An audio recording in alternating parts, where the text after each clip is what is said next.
Hello, and welcome to the third episode of Did You Know? My name's Chris Lloyd, and today on presenting duties, I am joined by Sir Charles Starmer, who we shall meet in a bit. Now, did you know that last weekend marked the end of an Echo era? Ever since we were first published back on January the 1st, 1870, we've been based on the same spot on the corner of Priestgate and Crown Street. But no more. After an amazing 153 years, we have relinquished the landmark building to the developers. Now, when we moved onto the corner in 1870, it looked like this. I think this is an amazing picture. We're looking from what is now the Echo offices across what was then a monumental mason's yard. You can see all of the headstones in the foreground of the picture there. And in the distance, where Sports Direct and the multi-storey car park is today, is Pease's huge mill. Now, if you still need a locator, on the right-hand side, you can see St Cuthbert's Church. Now, it looks as if the mill has burned down, which would date this picture to 1893. Now, here's another amazing picture of the early days of the Echo building. There we are. This is 1884, I think, when the library foundation stone is being laid. You can see at the front of the picture Sir Joseph Whitwell Pease standing on the stone, which is today in East Street, opposite Wilko's. And so we're looking across from Wilko's through the library, through the throng, listening to Sir Joseph's undoubtedly thrilling speech. And in the background there, you can see the Echo's first office on the Priestgate corner. You can't really miss it, can you? It's got Northern Echo written all over it. Now, the paper's first office was actually in an old boot and shoelace factory.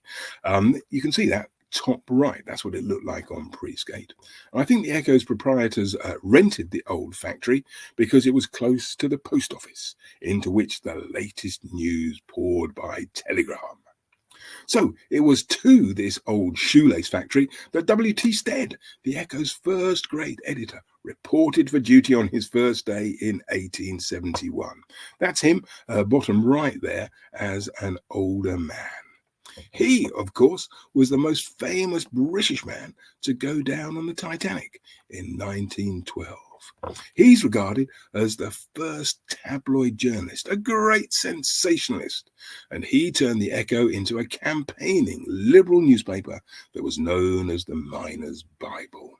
Now, so successful did the paper become that in 1908, the Echo bought the whole of the Priestgate corner so that it could build a printing palace. Now, this is another one of my favourite pictures. I love all the bills advertising the Echo stuck on the mason's old shed there. I love all those ragamuffin boys on the right-hand side there. And I love, on the left-hand side, those two old gadgets, old printers, outside the Echo offices. I reckon they're looking straight at the photographer and saying, nah, this camera thing, it'll never catch on. Now, the construction of the printing palace was held up by the outbreak of the First World War. But here in January 1915, you can see that it's really beginning to take shape. I love that cabin in the middle of the road there, in which workmen were doing some very important work under the cover of their canvas. The building continued to grow.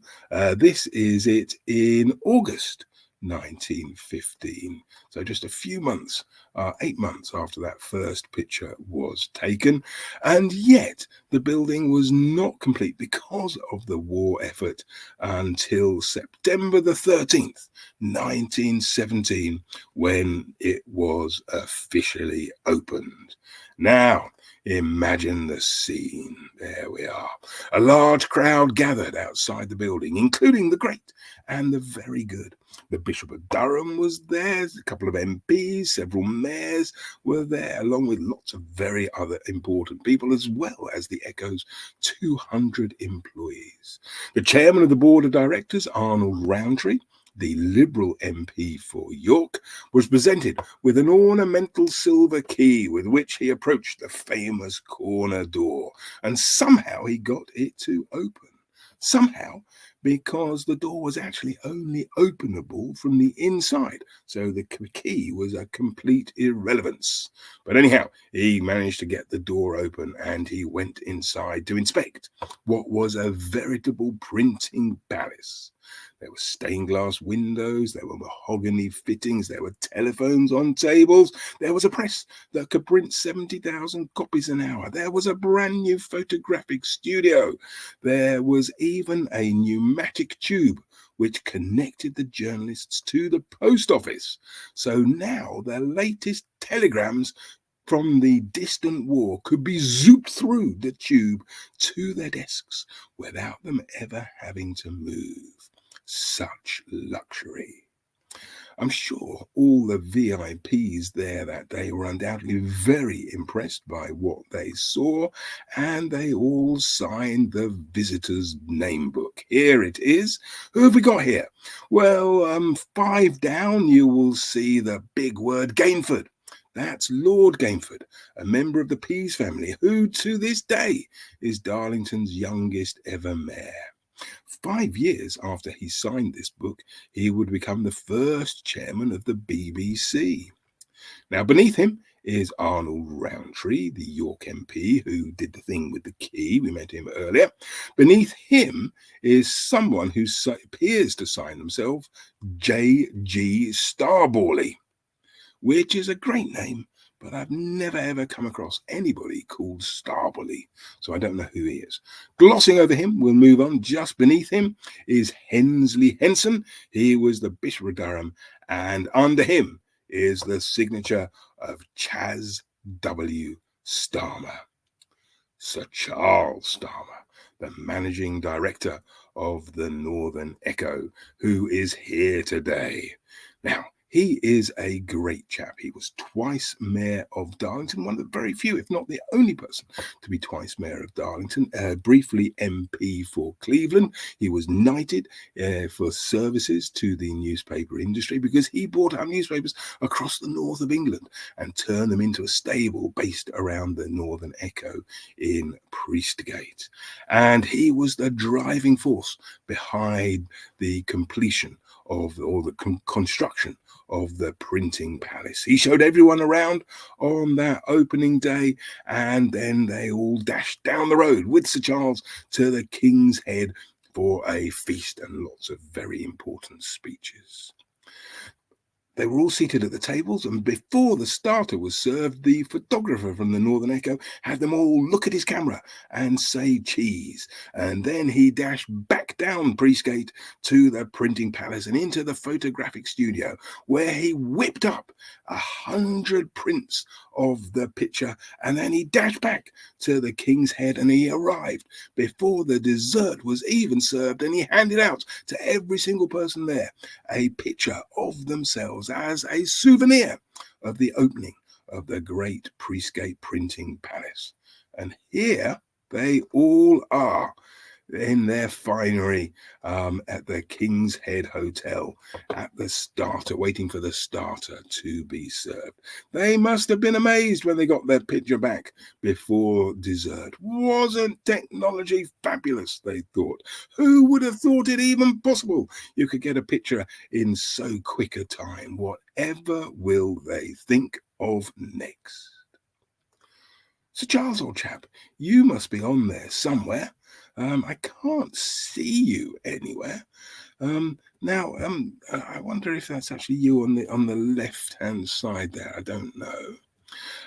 There is no way, Sir Charles, you can have known that 100 years later, everyone would have one of these mobile phony things in their pockets, and they would be whizzing pictures in colour and moving pictures around the world every few seconds from their own camera, whilst you marvelled at getting a print within an hour or so.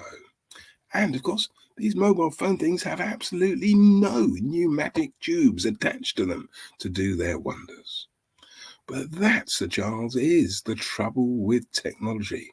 It moves on at a frightening pace. The Echo has evolved over the last century. Who would have thought that Sir Charles would be appearing in a video on an Echo YouTube channel? But of course, bricks and mortar do not move on. They stand still.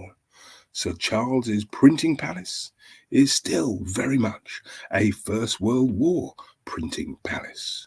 But of course, we now live in the digital age. So after 153 years, the Echo has moved out. So the developers can move in and start moving on Sir Charles's printing palace to its new era.